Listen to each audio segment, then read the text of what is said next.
آج ہم school college پہ محنت کرتے ہیں، میں منع نہیں کرتا آپ کرائیں، مجھے کوئی انکار نہیں ہے، وقت کی ضرورت ہے اسکول کالج، وہاں سے پڑھنے والا ڈاکٹر ہوگا، ڈاکٹر نہیں ہوگا تو علاج کون کرے گا؟ وہاں سے پڑھنے والا وکیل ہوگا، وکیل نہیں ہوگا تو قانون دانی کون کرے گا؟ وہاں سے پڑھنے والے ججز ہوں گے، ججز نہیں ہوں گے تو چیمبر میں ڈیسیژن کون دے گا؟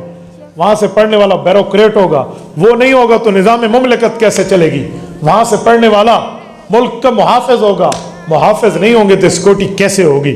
وہاں سے پڑھنے والے انجینئر ہوں گے، انجینئر نہ ہو تو یہ آٹو کیٹ کے ماہر اور یہ نصاب اور کنسٹرکشن کیسے بنے گی؟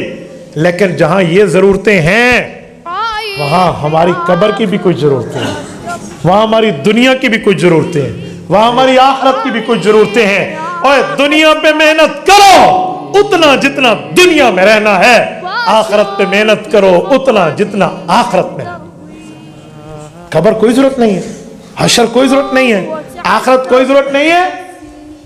اب میں ایک بات کہتا ہوں سنو، میں کوئی اسکول کالج کی توہین نہیں کر رہا، کہیں ہمارے پروفیسر یا اسکول کے ٹیچرز ناراض ہو جائیں، لیکن میں ایک حق بات کرتا ہوں اور کھل کے کرتا ہوں۔ اگر کسی کے گھر میں فوتگی ہو جائے نا، اللہ نہ کرے ابا اماں یا کوئی بہن بھائی فوت ہو جائے، تو وہ سیدھا قاری صاحب کے پاس آتا ہے، قاری صاحب بچوں کو کہو سورۃ یاسین پڑھ لو۔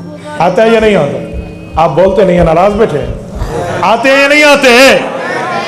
اب جاؤ نا اسکول جاؤ، پرنسپل صاحب سے کہیں بھی فزکس کی تعلیم شروع کر دیں، ڈبل میتھ اسٹیٹ پڑھ لیں، بیالوجی میں father of biology, father of the medical بو علی سینا کے فارمولاز پڑھ لو، فادر آف کیمسٹری جابر بن حیان کی کتب کو پڑھ لو۔ کہو، کوئی نہیں کہتا، کیوں؟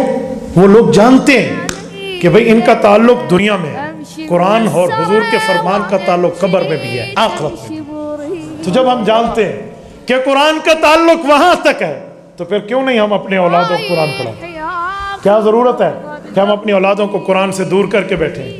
عجیب معاملہ ہے میرے بھائیوں، خدا کے لیے قرآن کریم اپنے آپ کو بھی پڑھواؤ اور اپنی اولادوں کو بھی پڑھواؤ، صرف بچوں تک نہیں، بچیوں تک بھی قرآن پڑھو۔ آج ایک بچی پڑھ گئی، ایک گھرانہ پڑھ جائے گا۔ میری ماں کی وجہ سے آج میں یہاں بیٹھا ہوں، میری والدہ میری زندگی میں نہ ہوتی تو اللہ معاف کرے پتہ نہیں ہم کس کلب میں بیٹھے ہوتے۔ میری والدہ نے مجھے بچپن میں رات کو سوتے ہوئے کوئی ڈراؤنے قصے نہیں سنائے، روزانہ رات کو سوتے ہوئے کبھی حضرت موسیٰ علیہ السلام کا واقعہ، کبھی حضرت ابراہیم علیہ السلام کا واقعہ، کبھی حضرت عیسیٰ علیہ السلام کا واقعہ، کبھی حضرت نوح علیہ السلام کا واقعہ، کبھی نبی علیہ السلام کے واقعات سناتی تھی۔ آج میری اماں اور ابا اس دنیا میں نہیں ہیں، مجھے ان سے ملنے کے لیے قبرستان جانا پڑتا ہے۔ میری موبائل میں میری اماں اور ابا کا نمبر نہیں ہے، اس معاملے میں خود کو بدقسمت سمجھتا ہوں، لیکن اللہ نے علوم دین میں سے چند باتیں دی ہیں، میں یقیناً کہتا ہوں ان کو ثواب جا رہا ہوگا اور ان کی قبر ٹھنڈی ہو رہی ہوگی۔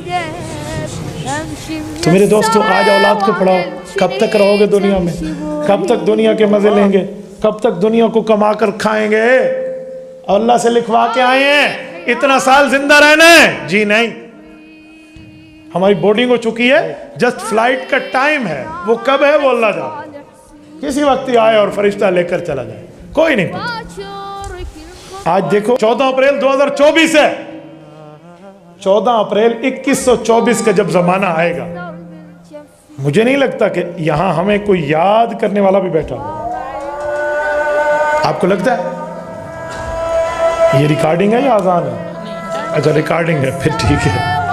توجہ، ہمیں تو ہمارے گھروں میں وہ لوگ بیٹھے ہوں گے جنہوں نے ہمیں نہیں دیکھا ہوگا، ہم نے انہیں نہیں دیکھا ہوگا۔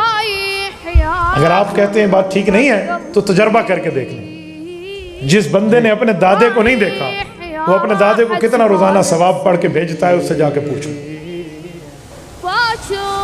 یار دادا تو چلو پھر بھی قریب ہے، کوئی پردادے کی بات کر لو، اکثر بندوں کو تو پردادوں کے نام ہی نہیں آتے، انہیں کہو نا جرت کر ذرا دوسرے سے تیسرے دادے کا نام بتا دے، نام ہی نہیں، حالانکہ ان کو وفات ہوئے 100 سال ہی نہیں ہوئے ہوئے۔ آپ مجھے بتائیں جب 100 سال میں نقشے بدل جائیں، شکلیں بدل جائیں، عمارات بدل جائیں، ماحول بدل جائے، ہماری بدماشیاں، ہماری غصے، ہماری انائیں، ہماری لڑائیاں کہاں جائیں؟ کیوں نہ ہم نیکی کا کام کریں؟ کیوں نہ ہم دین کا کام کریں؟ کیوں نہ ہم شریعت کا کام کریں؟ کیوں نہ ہم اسلام کا کام؟